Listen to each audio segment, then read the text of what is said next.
सध्याची ताजी माहिती म्हणजे राज ठाकरे आंदोलनस्थळी दाखल होण्याकरता आपल्या वाहनाच्या ताफ्यातून चर्चगेट स्थानकापासून मतदान याद्यांमधील घोळ या सगळ्याच्या विरोधात आज मुंबईमध्ये महाराष्ट्रातील सगळे विरोधक रस्त्यावरती उतरणार आहेत आणि आंदोलन छेडत आहेत.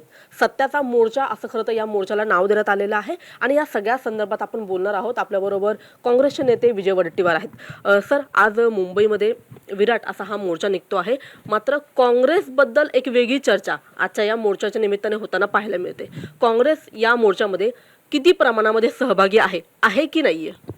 आहे ना, आम्ही सगळेच जाणार आहोत. मोर्चात सहभागी नाही असं कसं म्हणतो? मी आहे, बाळासाहेब आहे, बंटी पाटील आहेत आमचे, विधान परिषदेचे गटनेते, पण अनेक नेते, वरिष्ठ नेते त्या मोर्चामध्ये येणार आहेत. खरं तर राहुल गांधी यांनी मतदान याद्यांमधील घोळ आणि एकूण निवडणूक आयोगावरती सुरुवातीला अनेक प्रश्न उपस्थित केले, त्याच्या कारभारावरती बोट ठेवलं आणि त्याच्यानंतर राज्यामध्ये सुद्धा हाच विषय घेऊन आता अनेक विरोधक जे ते आक्रमक झालेले आहेत. अशा वेळी कुठेतरी काँग्रेस जे ते इतर पक्षाच्या नेत्यांपासून, इतर पक्षापासून कुठेतरी दूर राहते की काय, असा एक चित्र या निमित्ताने उपस्थित होतंय. नाही बघा, मतचोरी हा केवळ एका पक्षाचा मुद्दा नाही, तो हा लोकशाहीवरचा घाला आहे असं मी म्हणतो. ज्या ज्या पक्षांना वाटत आहे की ही मतचोरी होते आहे, ते सर्व पक्ष आता राहुल गांधींच्या मताशी सहमत होत आहेत. आजचा मोर्चासुद्धा राहुल गांधींच्या मताशी सहमत होणारा मोर्चा आहे असं मी मानतो.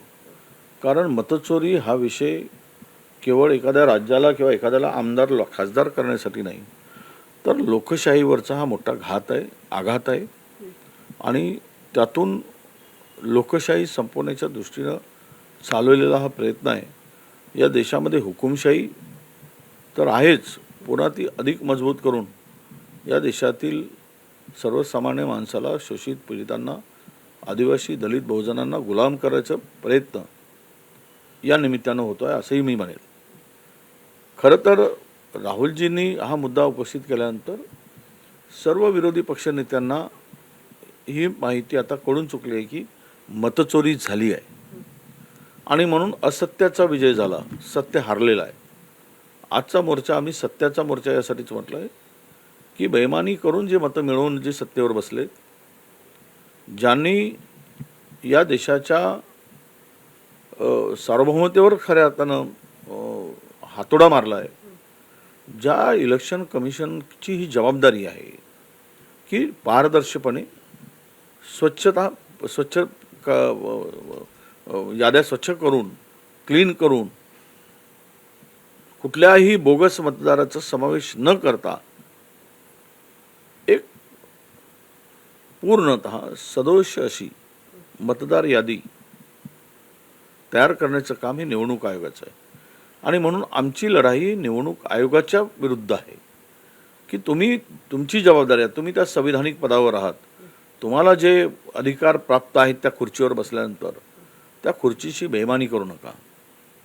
त्यामध्ये तुमच्या खुर्चीचा वापर कुणाला सत्ता मिळवून देण्यासाठी करू नका आणि बोगस मतदार जे आहेत ते हटवा. कसे राहू शकतात 400-400 मतदान एका घरात? सगळीकडची पुराव्यासह माहिती दिली. निवडणूक आयोग बोलायलाच तयार नाही, त्यावर उत्तर ते देऊ शकत नाहीत, ते निरुत्तर झालेत. आम्ही आमचं डेप्युटेशन भेटल्यानंतर यातून एक गोष्ट स्पष्ट होते की महाराष्ट्रातील सरकार हे बेईमानी करून मतदार याद्यामध्ये घोळ घालून सत्तेवर आलेलं आहे. कारण एवढं मोठं प्रचंड बहुमत मिळाल्यानंतर सुद्धा यांच्या गळ्यात कोणी हार घालायला तयार नाही आणि यांच्या खांद्यावर कोणी शाल घालायला तयार नाही. कुठेही सत्कार झाला नाही, कुठेही जल्लोष नाही, कुठेही फटाके वाजले नाही. कारण लोकांच्या मनातून, लोकांच्या मतातून आलेलं हे सरकार नाही, तर मतांच्या चोरीतून आलेलं हे सरकार आहे. हे आता लपून राहिलेलं नाही. म्हणून देवेंद्र फडणवीसाचं सरकार हे सरकार मतचोरी करून सत्ता स्थापन केलेलं सरकार आहे, हे आमचं आता समज झालेलं आहे आणि त्याचे पुरावे पण आहेत. त्यासाठी पुढील निवडणुका तरी किमान त्या पारदर्शी व्हाव्यात, बोगस मतदार नसू नयेत, चोरीला स्कोप राहू नये, ही त्यामागची आमची भूमिका आहे. आणि म्हणून निवडणूक आयोगाला आम्ही इशारा देण्यासाठी हा मोर्चा आहे.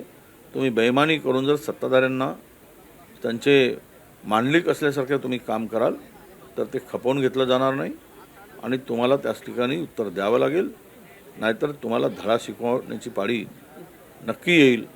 यातून बोध घ्या, असाच आजचा हा मोर्चाचा इशारा असेल. तुम्ही आज या विराट मोर्चाच्या मंचावरती तुम्ही असणार आहात, तुमच्यासोबत मनसेचे नेते देखील असणार आहेत. मात्र काँग्रेसचे प्रदेशाध्यक्ष हर्षवर्धन सपकाळ आणि मुंबईचे अध्यक्ष वर्षा गायकवाड हे दोन प्रमुख नेते आजच्या या मोर्चामध्ये सहभागी होणार आहेत का?